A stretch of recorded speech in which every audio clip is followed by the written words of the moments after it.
పవన్ కళ్యాణ్ అనే సినీ చరిష్మా కలిగిన వ్యక్తి. ఆయన్ని మీరు ఎలా చూస్తారు? మీకు ఎలాంటి పోటీ ఇస్తారనుకుంటున్నారు? అంటే పోటీ ఎలాగో ఉంటది. ఏ ప్రత్యర్థి అయినా ఆయనకి నేను ప్రత్యర్థి, నాకు ఆయన ప్రత్యర్థి. ఖచ్చితంగా సినిమా సే సినీ స్టారు కాబట్టి ఉంటది. అలాగే రాష్ట్ర స్థాయి ప్రెసిడెంట్ కాబట్టి పార్టీ ప్రెసిడెంట్ కాబట్టి ఉంటుంది. అయితే వాళ్ళంతా కూడా మాకు 1,00,000 ఓట్లు వస్తాయి. మేమే గీతగాక ఏమీ లేదు అని చెప్పిన వాళ్ళు. ఇప్పుడు మొత్తం తారలందరినీ టీవీ తారల దగ్గర నుంచి ఇంకో స్టేజ్ తారల దగ్గర నుంచి ఇంకా అందరూ ఎవరిని వదలకుండా ఎందుకంటే నేనేం తెచ్చుకోవడం తప్పు పట్టట్లేదు. బట్ ఆయనే ఒక పవర్ఫుల్ స్టారు. నేను 1,00,000 ఓట్లతో నెగ్గుతున్నప్పుడు మరి ఇవన్నీ ఇంతమందిని తెచ్చి ప్రచారంకి చేస్తున్నారంటే గెలుపు ఏ విధంగా అంచనాలు జరుగుతున్నాయనేది అందరూ అర్థం చేసుకోవచ్చు. ఎవరైనా మా తరఫున వచ్చి మాకు ప్రచారం చేసేవాళ్ళు ఉంటారు. వాళ్ళ తరఫున వచ్చి వాళ్ళకి ప్రచారం చేసేవాళ్ళు ఉంటారు.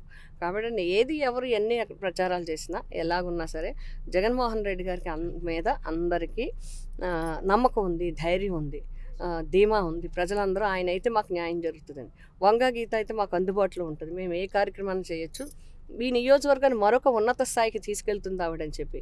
ఎందుకంటే ఇప్పుడు వరకు జిల్లా కోర్టులు మీకు ఇందాక చెప్పడం మర్చాను. ఎలా పాలిటెక్నిక్ ఎడ్యుకేషన్ ఇవన్నీ తీసుకొచ్చానో అలాగే కాకినాడ, రాజమండ్రి, చిన్నది అమలాపురం టెంపరరీ కోర్టులు ఉండేవి. బట్ నేను వచ్చాక జిల్లా కోర్టు పిఠాపురంలో తీసుకొచ్చాను. అంటే స్థాయిని పెంచడానికి, పిఠాపురం స్థాయిని పెంచడానికి నేను చాలా కృషి చేయగలిగాను. నాకు ఫలితం ఇచ్చింది. నాయకులు కానీ, పెద్దలు కానీ, ముఖ్యమంత్రులు కానీ నాకు సహకరించారు. అది నా అదృష్టంగా భావిస్తున్నాను. కాబట్టి ఇవన్నీ కూడా పిఠాపురం ప్రజలు దృష్టిలో పెట్టుకుని వాళ్ళ ఈ పిఠాపురం నియోజకవర్గ అభివృద్ధి చెందాలంటే వంగా గీత ఉండాలి, వైసీపీ ఉండాలని చెప్పి నిర్ణయిస్తారని నా అభిప్రాయం. మేము ఇది ఒక ఇంట్రెస్టింగ్ క్వశ్చన్. మెగాస్టార్ చిరంజీవి గారు మిమ్మల్ని సొంత చెల్లిలా చూస్తుంటారు.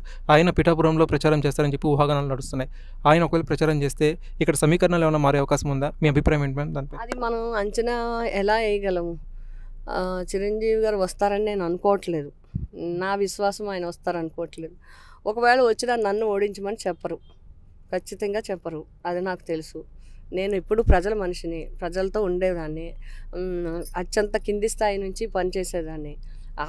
మన ప్రజారాజ్యం పార్టీలో కూడా 295 మంది పోటీ చేస్తే 18 మంది నెగ్గితే నేను కూడా అందులో ఒక ఎమ్మెల్యేగా నేను నెగ్గాను. కాబట్టి నేను ఆయనకి తెలుసు ప్రతి కార్యక్రమం ఉన్న 3 సంవత్సరాల వరకు నేను ఎలా కష్టపడ్డానో, ఎలా చేశానో, కార్యక్రమాలు ఎలా చేసామో, రైతుల పక్షాన కానీ, బీసీల పక్షాన కానీ, మహిళల పక్షాన కానీ ఎలా ఉన్నానో చిరంజీవి గారికి బాగా తెలుసు.